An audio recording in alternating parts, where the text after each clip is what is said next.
Hello and welcome to the show. We started this week's FailRace episode with hordes on Forza Horizon 3 trying to take a shortcut. The problem is there is a small bump on its shortcut that leads the skyline to a couple of rolls. Thankfully though, landing on the road almost perfectly.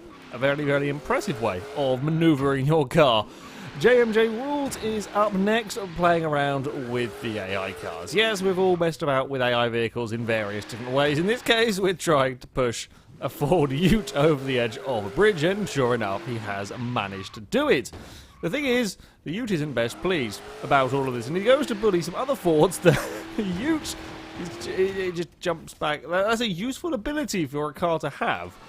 Not quite sure how he managed to get it, but a useful one nevertheless. Tom675 on Horizon 3 has spotted somewhat of a traffic jam going on, and then there is a magical Fiat and Subaru. Yeah, two cars into the same place does not tend to work particularly well, and it is the poor Subaru that would come off the worst. The two of them as it ends up onto its roof. Yeah, you don't tend to see the traffic cars upside down very often, so well done for spotting that one. Jewdog20 on a GTA 5 has just completed a mission, is going to try and call in a vehicle. When an AI vehicle wants to have its own game of will it roll? The answer is yes. The car behind the Sultan almost had a go as well, but no, the people carrying, yeah, that will definitely roll. Invisible AK-47 is being bullied a little bit. First by a rocket Voltic, secondly by, well, someone sticking a sticky bomb to the back of his camper. Dives out before they have a chance to explode it, thinking he's safe, but no. The truck pushes the camper back on top of him. I'm not sure whether it was a player-detonated sticky bomb or whether it was the rocket Voltic that fired the rockets, and I don't know if I can set fire or set off the rocket, the sticky bombs, but yeah, either way, it went up. My MC Squirmy, on GTA 5 has, well, parked up while his friend goes on a little bit of a rampage with a minigun. Said friend tries to get back into the car, and then karma will bite him. That is an impressive wipeout. That is a seriously impressive wipeout from the G-Wagon there. White Mukau on Just Cause 3 is playing around with the tethers. They are much fun. They are brilliant things, in fact, to mess around with. As you can see, already made a fair bit of a mess over in this area. However, this particular collision is being a little bit anticlimactic. It's gradually towing the Jeep towards the wreck until physics gives up and catapults. I don't even know where the wreck of the car went. It vanished off into the distance. Killhop on the crew is trying to get away from the police as he heads towards the turning he wants to take. A police car gives him the tiniest of nudges, and then a ground cannon launches him into space. It's a long way to go. The thing is, his car gets reset in the middle of the airport that actually puts him closer to his objective than he had been previous.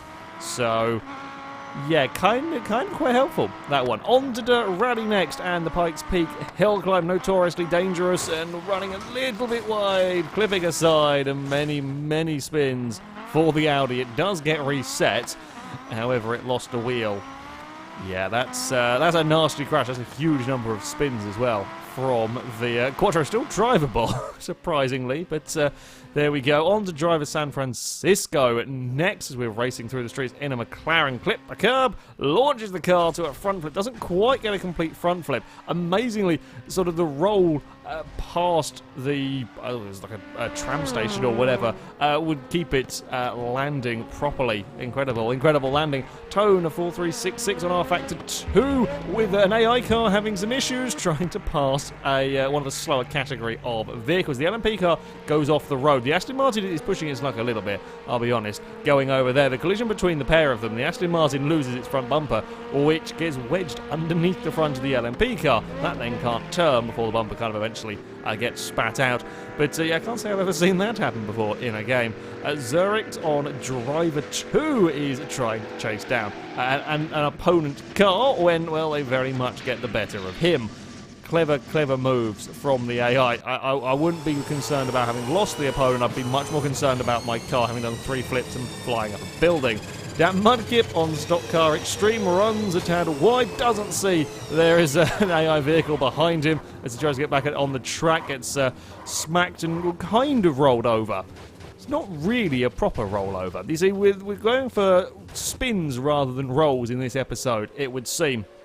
Yeah, never seen this particular sort of crash happen before. So, yeah, car a little bit too fast on the way into the corner, ends up out wide, trying to recover it. Vehicle behind, plows into the back. But the V8 supercar kind of gets caught on its side, and it doesn't want to sort of move from there, so it's just going to spin its way down the road. Normally they'll roll or tumble or it'll twist back onto its wheels, but there we go. Simon Racer finally on an old Mafia game going for even more spins. I said it was an episode of spins, and this one of the most spectacular ones that we have seen in a classic car. Clips the barrier, and the physics engine does not have the faintest idea what to do. It's a seriously impressive number of spins. Player's fine, but yeah, turns out crash barriers can be very mean. That, though, is going to be it for this episode. As ever, if you have clips you'd like to submit to this series, then you can via our forums. There'll be a link in the description. Very top of the page is the FailRace clip submission section, and in there you can find all the rules and how to submit them. That's going to be it from me. Thank you very much for watching, and until next time, goodbye.